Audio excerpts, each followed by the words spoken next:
The suspect told detectives, I don't remember stabbing him at all. Her voice trembled, almost rehearsed. He simply replied, What was going through your mind when you saw the shears and stuff? I mean, obviously you've got thoughts running through your head 100 miles an hour. Stormy paused, staring down at the table. Yeah, first I was thinking maybe try to hide it. That one line cracked her story wide open. The detective made her memory loss impossible to maintain. It's a classic use of temporal reality anchoring, forcing the mind to confront what it's pretending not to know. The sheriff's office is trying to track down this woman. Now a manhunt underway for a woman accused of killing her husband. It's stretching from here in the tri-state to Utah. But the pertinent questions are who this demonic woman is, what happened on July the 4th, 2020, and how detectives psychologically trap her with a perfect bait. Welcome back to my channel. I don't have many followers, but your single comment is a ray of hope for me.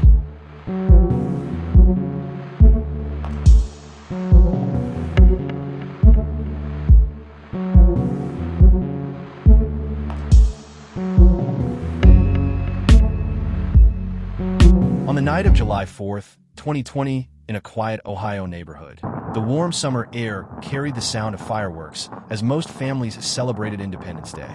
Inside one small home, however, a deadly argument was brewing.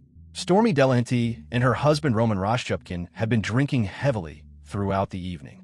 As midnight passed, tempers rose and the night took a violent turn. Sometime between July 4th and 5th, Roman was stabbed multiple times in the chest, back, and neck. The next morning, Stormy disappeared, leaving behind a blood-stained scene.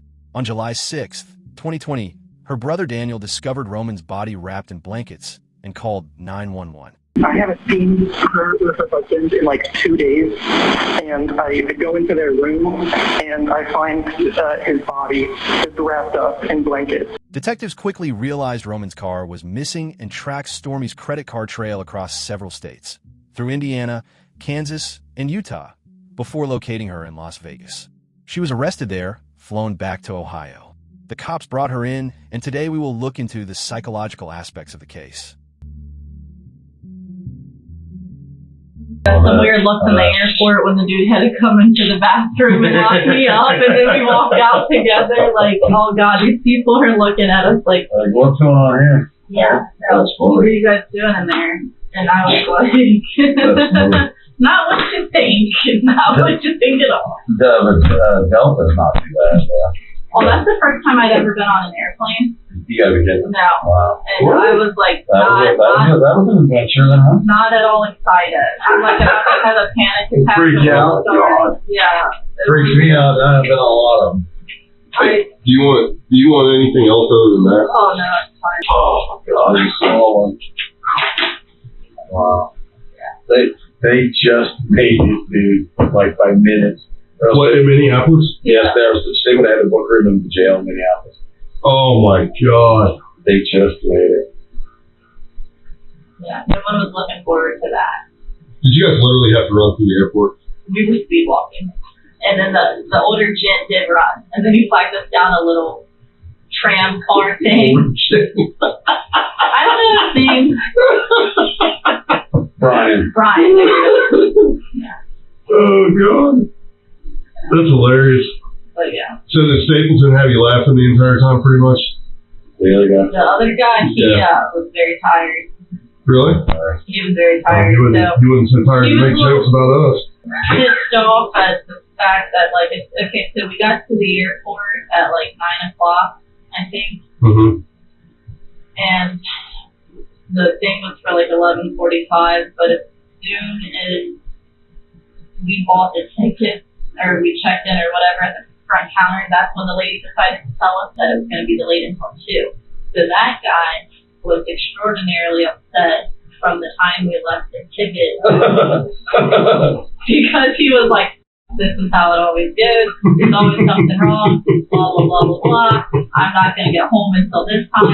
I got to wake up at this time. He's like, they're going to love me at work tomorrow. And I said, well, Brian's like, well, I don't work tomorrow. And I'm like, well, the other guy. I'm looking at the other guy, and I was like. Stormy talks about flights and delays like nothing is wrong. Detectives let her speak to learn how she normally sounds. Later, any change in her tone or pace can show stress or dishonesty. Utah, there's only gas stations like every 100 miles. So they got like when you see like an exit, it'll say like no service. And so like there's like no service every 100 miles. So you have to like make sure you have gas in the car. Wow. God forbid you break down out there. Did you think about that though, like when you were driving through Utah? So what I was telling the dudes, when I was driving through Denver, I had the cruise control set and I was driving up this hill, and like the car, like the engine revved to like 6.5 before I could like hit the brake to, you know, have the cruise control stop. And then after that, the check engine light came on, and I was like, oh my God, like, I was like, I'm on the run, I'm gonna break down, the cops are gonna call, you know, I'm just thinking like wheels turn, and I'm like, this is like not, I mean, I know I'm gonna have to face the choir eventually, I was like, but I was like, it's not, you know, or I'm like, I'm gonna be murdered by someone who pulls over to help me. I was like, no. So when I made it to Vegas, I was scared to leave, kind of. You know what I mean, in that car. Because I was like, so if you break down. Right, because from Vegas, I was just going to keep going west. And so it's like 300 miles from Vegas to like LA. I mean, there's obviously you get to California before you got there, but I was like, you know what I mean? I was like, it's the desert, you know? I was like, what the hell am I going to do? So. Yeah. I was kind of nervous to leave, and I was nervous to stay, and you know what I mean? Like, my mind, I was just like, I just need to drive, not think. Right. Investigators ask simple questions about routes, stops, and gas stations. True stories are easy to repeat. Lies are hard to keep straight. The more details she gives now, the easier it is to catch contradictions later. I don't know how this works, but... Well, you have to ask us. The story has to come, right? Well, I mean, someone's going to want to know. You have to want to talk to us. Yeah. So you understand that? Yeah. Well, yeah, I guess. I kind of, yeah. I guess that's the question. Like, I should probably, like, talk to the attorney and then contact you guys. That's sort of, right? That's your decision. Right. Okay. Or I can just talk to you guys. Your decision is whatever your decision. Yeah. Me and him, we knew you were coming back tonight. We decided, you know, we saw you in Vegas. We knew you just did not look, don't take this wrongly, you didn't look normal. Right. So I told him, I'm like, we can just go bullshit with you. I mean, you told us out there that you wanted an attorney. Yeah. And that's why we stopped the interview and left, right? But to answer your question though, you said, if you do want to talk to us about it, if you want to, you can talk to us about it. Yep, but it has to come from you though. Okay. Mm-hmm. And listen, whatever you decide, we can sit here for another 3 hours. I don't care. But I'm not, you know, that's your choice. Right. You know what I'm saying? We're not trying to force you to do it. If you want to do that, do that. Yep. Okay. However you want to do it. We're here for you regardless of however this plays out. Yeah, I just wasn't sure how, like, that's what I'm a very, like, death-oriented, black and white kind of person. Sure. So, from here, yeah, I mean, obviously, I would just assume that the proceedings would be that, like, I mean, you know, it probably wouldn't be wise of me to say, like, let you guys try to figure out, you know, like, it would probably be wise, you know, to, you know, interject something in there. But, yeah. Stormy says she wants a lawyer, and the detectives stop. Following the rules builds trust with a jury and with Stormy. If she chooses to talk later, it will feel like her decision. What's up? Yeah, so, well, list of things, right? Go ahead. So, What? I don't know. I got you. So with him being a Russian citizen, right, has the embassy been contacted so that, like, his parents can be notified? So we contacted his parents. Directly? Okay. Yeah, that was through a Skype thing. So we were able to facilitate that with some help. Okay. But yeah, we told them. So, and you know, I'm sure you can imagine how that went. But yeah, 2 of our guys were able to make contact with his parents. Yep. I know it's got to be weighing on you. So, how does it work, like, from here? Like, What do you mean? what's going to happen with him? Well, I'm the type of person that I'm gonna go. Okay, so I'm not gonna sugarcoat things for you. Okay. They took up a collection. Yeah. His friends did to actually ship his body all the way back over to Russia. Yeah. Which, to my knowledge, they were able to facilitate. So that was good. That was good. They've already done it. I have not confirmed that, but to my knowledge, they were able to raise enough funds to facilitate that. Yeah. Stormy asked to speak again. People often want relief after hiding something. The detectives stay calm and kind, which makes it easier for her to open up. You're reaching out to us because I'll be completely honest with you. I would love to hear your side of the story. I really would. I'll sit here and talk to you for 5, 6, 7, 8 hours. I don't care. We can talk about the weather. We can talk about everything in between. It doesn't matter to me. Do you have some other questions you want to ask? The weirdest part is like, it doesn't feel real. Yeah. None of it feels real. It doesn't. Feels like a dream. I don't think so. I can't even tell you what it feels like because it doesn't. I don't know. I'm so sad and angry, like, at myself, right? Like, on one hand, I'm sad because of the situation, you know what I mean? Like, and then on the other hand, it's like, can't even be angry at anybody except for myself because I'm the one who did it, you know what I mean? Like,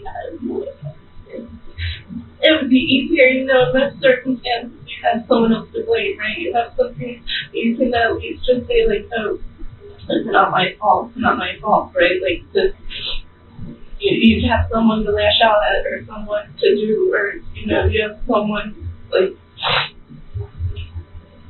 in this case, there's no one. It's just me, literally, just me. And I was thinking about that last night, like, how is that? Like, excuse my French, but literally, like, No, you can cuss all you want. I don't understand. It doesn't seem real.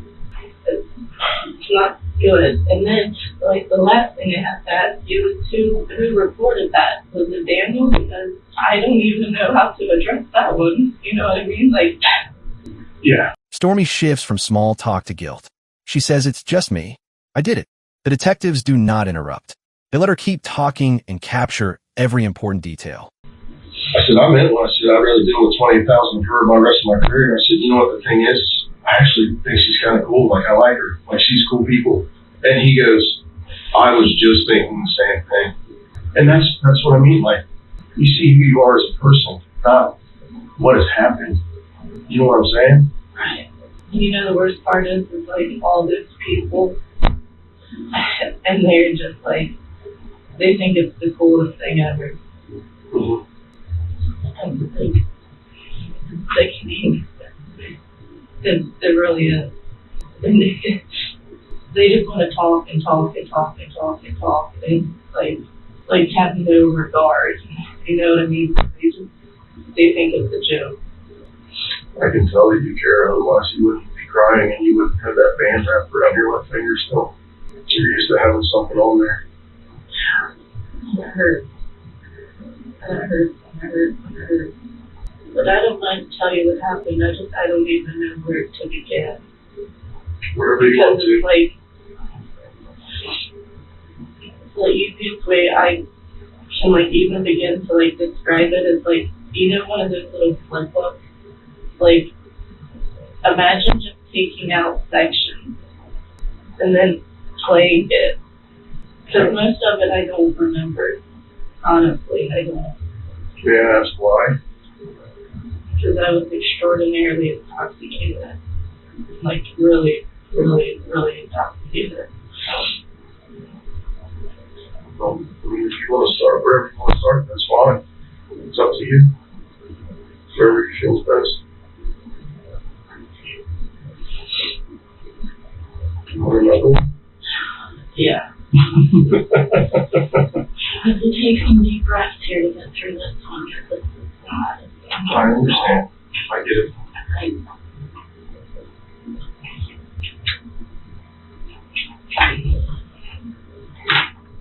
So, Stormy says she drank heavily and blacked out, then saw blood.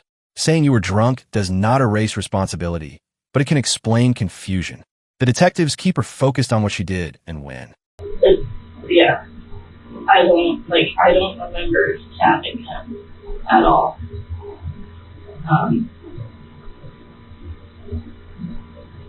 When I, came back into it, you know what I mean? He was laying there, and there was so much blood. It was crazy.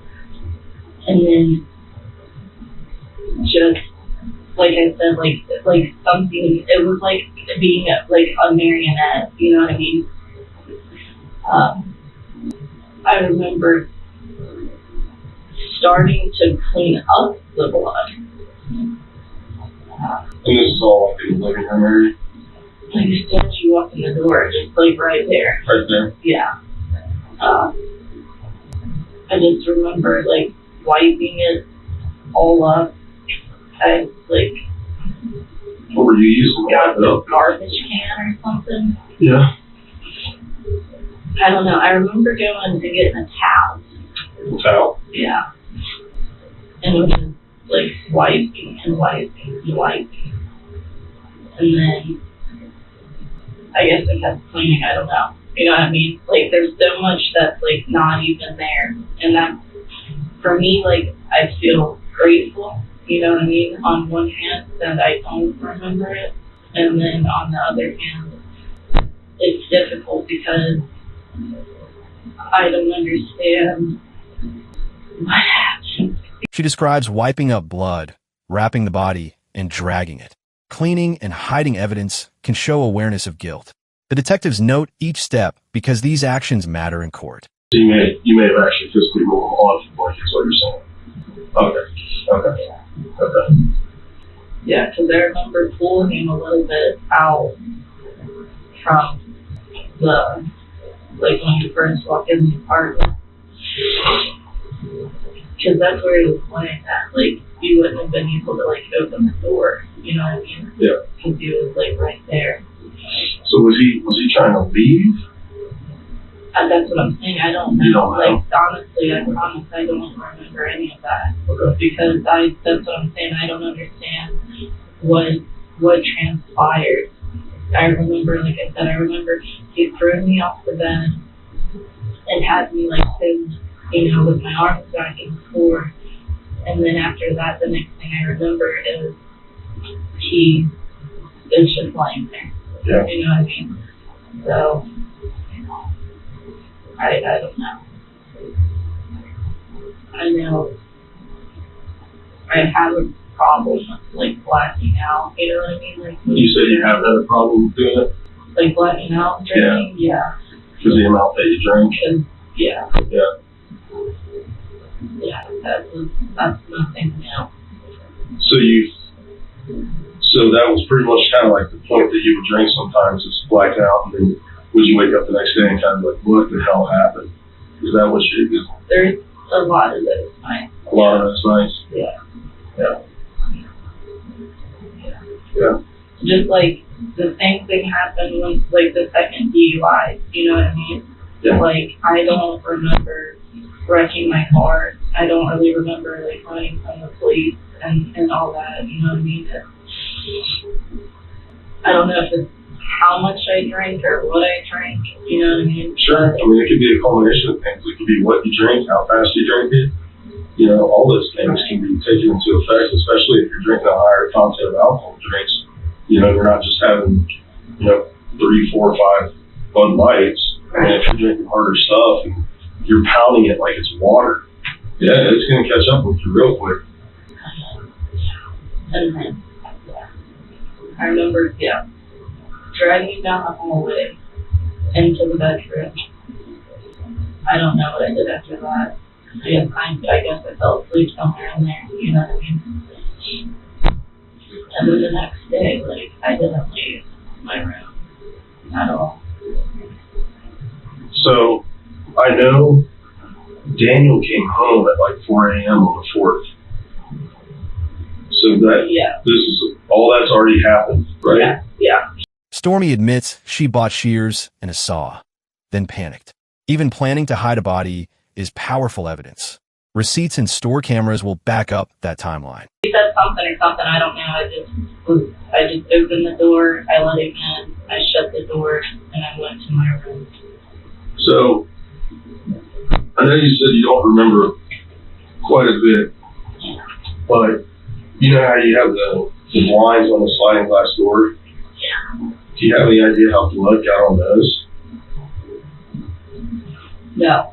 No. No, because when I came out of my room, I stayed in there the whole next day, so I guess it would have had to been the 6th. Well, the 5th.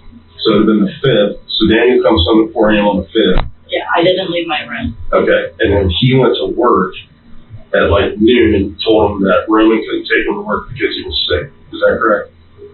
Do you remember that? Okay. Well, that's what Daniel said. Yeah. And he was going to have to walk. So he went to work at like noon, I think, because he had to be there at 12:30. And then you were scheduled that day. Do you remember that? Yeah. Mm-hmm. The next day, I was scheduled to work. Okay. And then you just never called that good, right? I didn't go to work. I didn't leave my room. Right.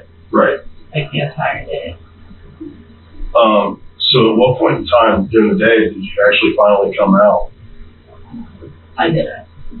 The whole next day, I didn't. I stayed in my room. The entire day. No, you had to have came out.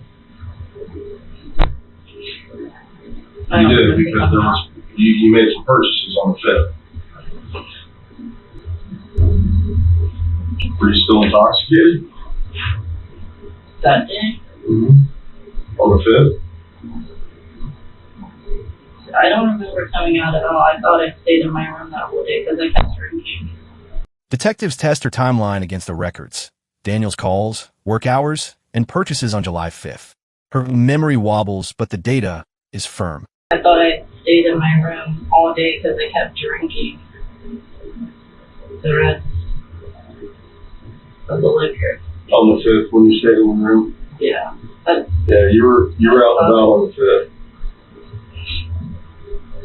No, I thought it was the next day. Mm-hmm. No, it was the 5th. Yeah.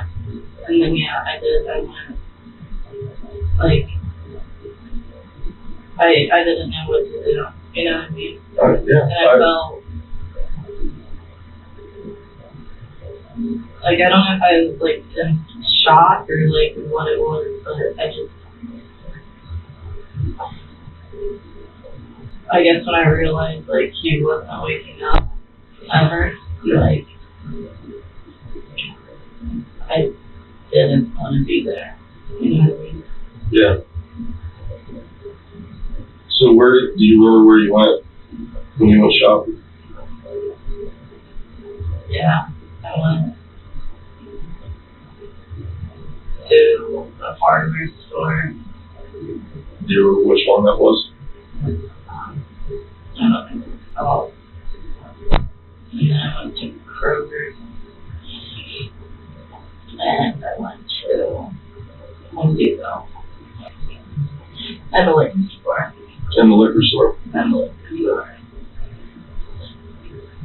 Do you remember everything that you bought? A bunch of cleaning supplies. What'd you get from Home Depot?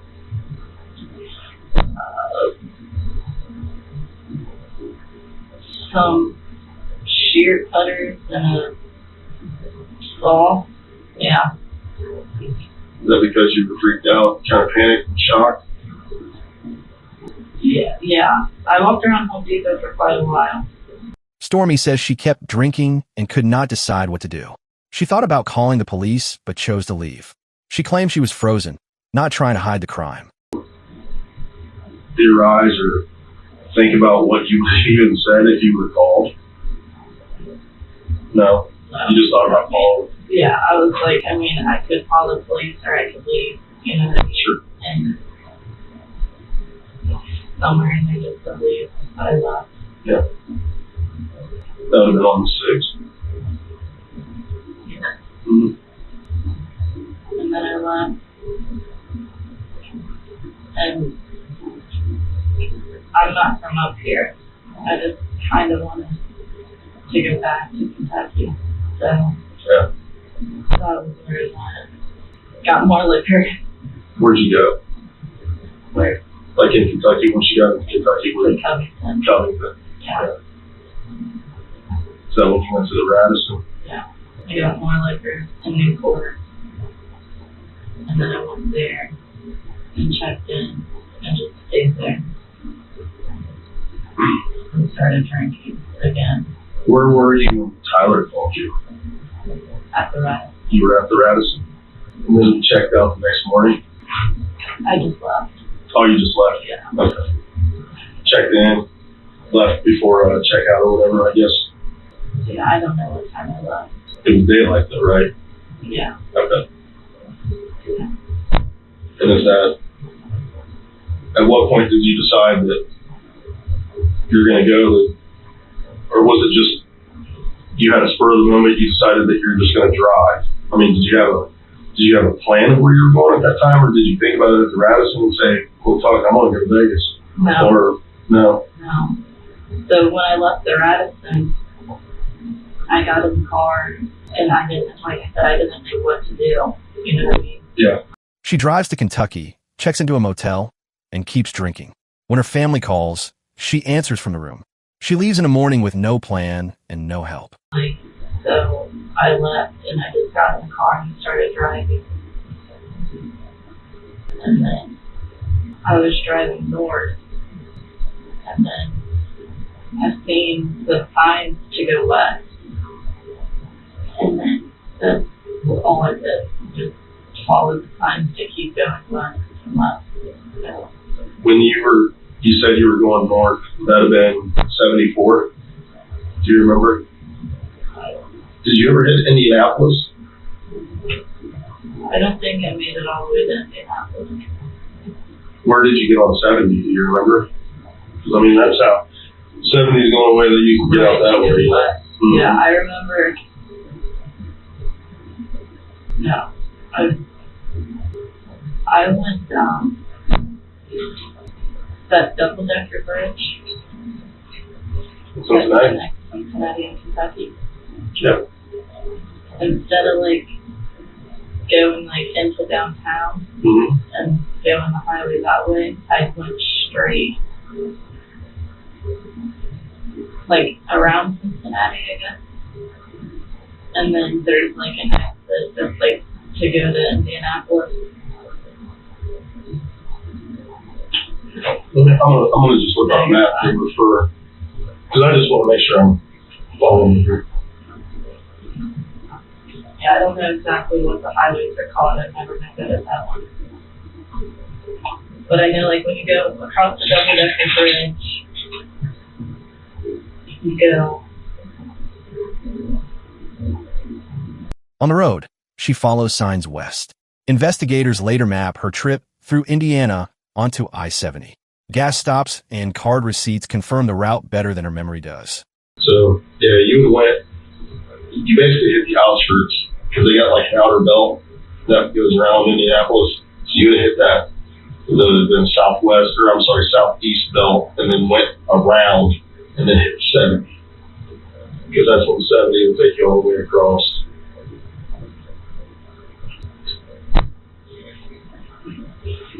Stormy, I do feel for you, I do. Because, I mean, you're by yourself. You know, I know that you kind of referenced drinking Pepto-Bismol when we were sitting here shooting the shit that other night. When you said that, I'm like, oh my gosh.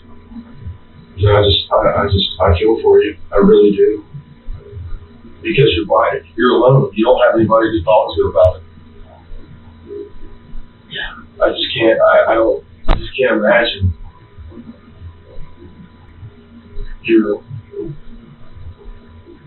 I mean, you had to have had all kinds of emotions going through you. Did you keep drinking all the way out? No. No. I know I drank a lot at the Radisson. Yeah. Like a 12-pack plus medicine. Oh my gosh. 12-pack of what? Beer. Beer. Blue Moon? No. No. Something like Blue Moon. I don't know. Blue and white. Yeah. And then I just drove. And then I ended up in Kansas. Mm-hmm. Yeah. And I stopped in Kansas and stayed at some hotel. Drank some more. She says the emotions come in waves. She drinks, sleeps at hotels, and drives again. Detectives ask calm, simple questions and match every stop to receipts they already have. You know, I mean, you've got to have a lot of thoughts running through your head and stuff. I mean, so what are you thinking about? Like, what's going through your mind? Just keep driving. Keep going, yeah. Because, well, like, I try to keep myself at the Radisson. That's actually kind of hard. It's really hard to kill yourself, actually. Yeah. Is that when you cut your own? Yeah. Is that what the white towel was for in the car? Did you wipe off blood and wipe from the white towel? Yeah, I think at the hotel. Yeah, that looked like a hotel towel to me. Yeah. And obviously, you know that, you know, we went through the car, went through your duffel bag and everything. Is that when you wrote those notes that we found? I wrote those at the Radisson, yeah. So that's when you wrote them? Yeah. Were you intoxicated when you wrote them? Yeah. Do you remember anything you wrote on those?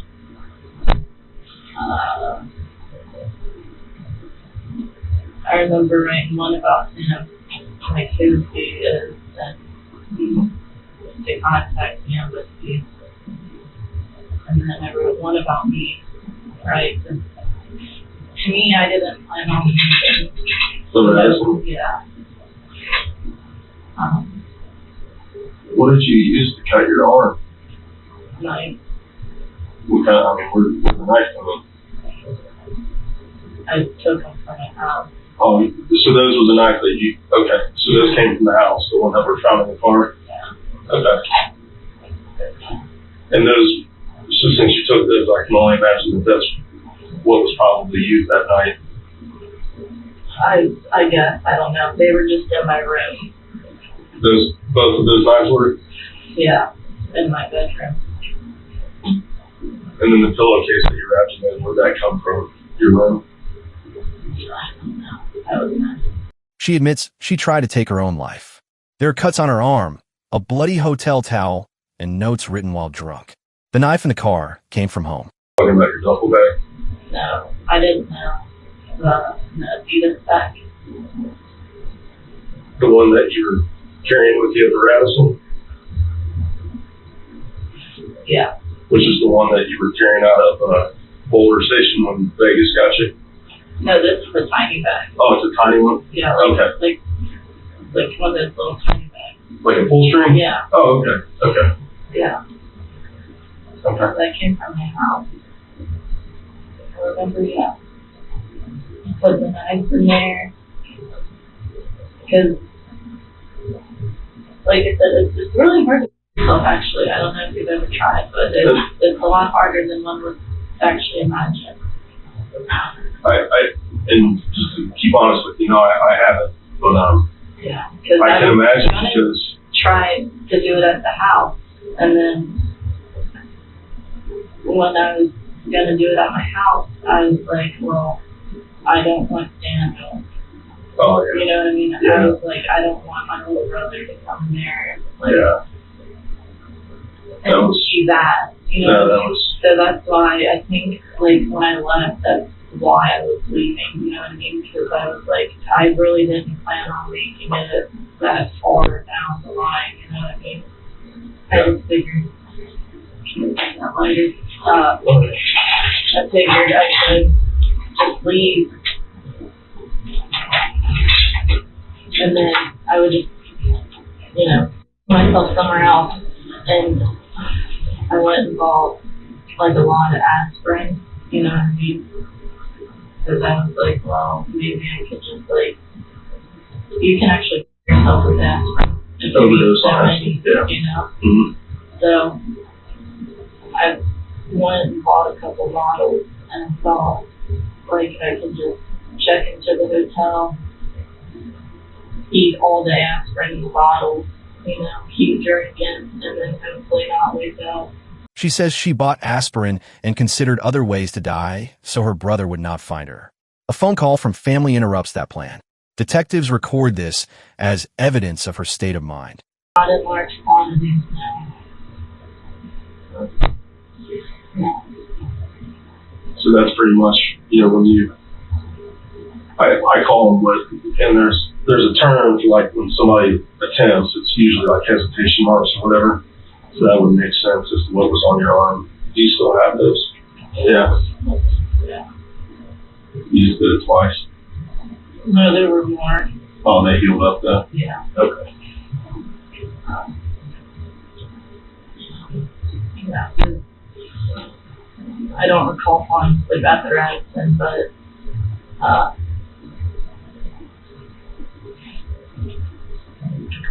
that, I mean, that's what I was thinking. Even, I mean, I'm just go there, eat until that antiseptic spray is off. You can like drink that as well. Because it's got like lidocaine in it, and if you drink a lot Is of that it, the it'll like, vaccine? yeah, Okay.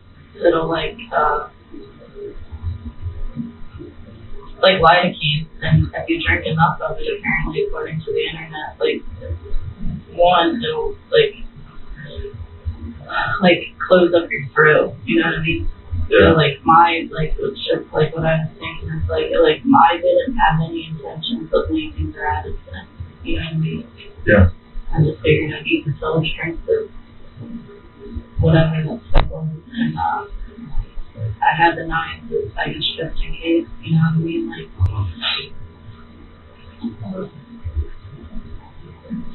I didn't do that. I think maybe because like Tyler called me. And I was highly intoxicated, but I guess, I don't know. Stormy cries about her brothers and future plans she will miss. She says the guilt feels unreal but constant. Detectives stay quiet and let her talk. Before we conclude any of this, I just want to rehash some things, okay? We'll go back to the 4th. And I know, this stuff is hard to talk about, but you don't recall any type of argument or anything that prompted the series of events that take place. I mean, Right. okay. You mentioned at one time that he was kind of holding your arms down of some sort. Where did that take place at? In the bedroom? Yeah. Okay. Yeah, I And from remember that, he threw me off the bed. do you remember why? No, that's what I'm saying. Like that's like I said, if you just take that book and like rip out the pages Yeah. and try to flip through, like Yeah. we were on the bed listening to music, and then the next thing I know, I'm in the floor, and he's on top of me, and I don't know why. I don't know what led us to that. And then complete blackout mode. And then blackout. And then you register basically like a reality check. I'm just using that as a term because that's kind of what I reference to that. You have this reality check moving forward, and the next thing you know, he's on the ground. Right. And there's just laying there in the puddle. at any point in time, like when you were cleaning up and that stuff, when did you realize those knives were relevant to what happened? Do you recall that?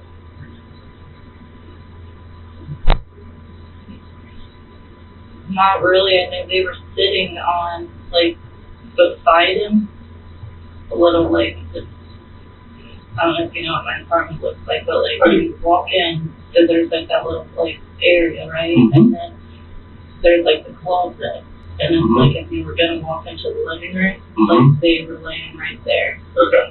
And there was blood on them. So, you know what I mean? Yeah. Okay. Because I know you mentioned that they were in your bedroom when you woke up or whatever. Yeah. Which would make sense because of the cleanup and stuff like that. So that makes sense. Okay.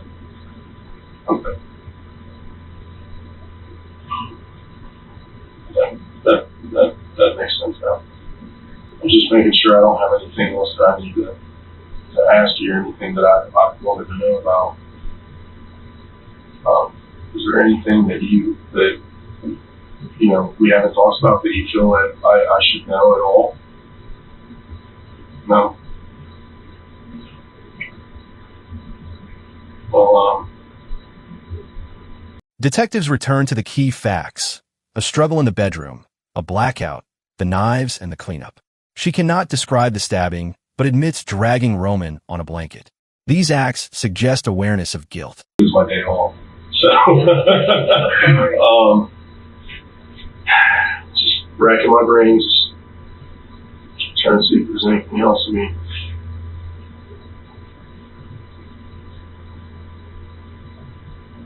and again, you don't recall any of the actions that led up to him being stabbed, right? Correct. Okay. Yeah. Okay. All black. Sure.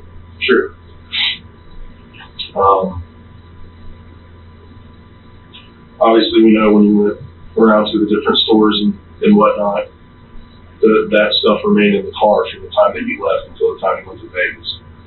Yeah. I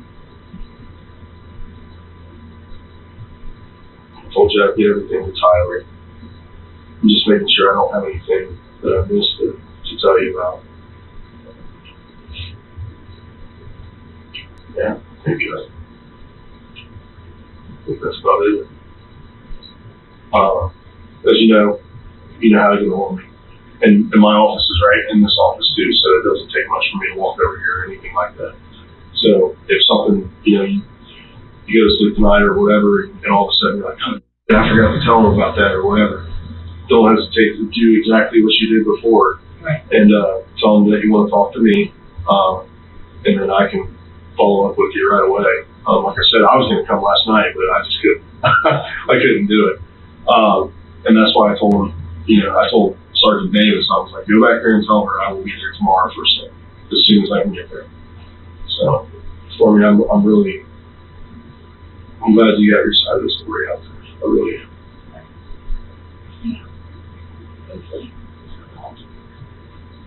Well, there's always two sides to a story. And it's really, in my position, with investigations and stuff like that, it drives me nuts, so I can't put close together. You know what I mean? Yeah. But also just because again, it goes back to me actually hearing about people and stuff. You know what I mean? And you've made references that you can't take back what's happened. I don't disagree. But I don't think it's over for you. I don't think everything's just over. The timeline is now complete: the flight, the purchases, the notes, and her admissions. In court, Stormy Diahanty is found guilty of murder, felonious assault, and tampering with evidence. She is sentenced to 18 years to life. Stormy Diahanty was convicted in Warren County, Ohio, of murder, 2 counts of felonious assault, and tampering with evidence for fatally stabbing her husband, Roman Roszczupkin. On March 31st, 2021, Judge Timothy Teep imposed life in prison with the possibility of parole after 18 years, often reported as 18 years to life. Coverage at the time and courtroom reporting confirmed the structure of the sentence and the underlying counts. Subsequent appellate proceedings in 2023 affirmed the convictions and addressed a technical resentencing issue, but the life term with parole eligibility after 18 years remained the operative outcome. News reports and court documents consistently described the same sentencing package tied to the jury's March 25, 2021 verdict.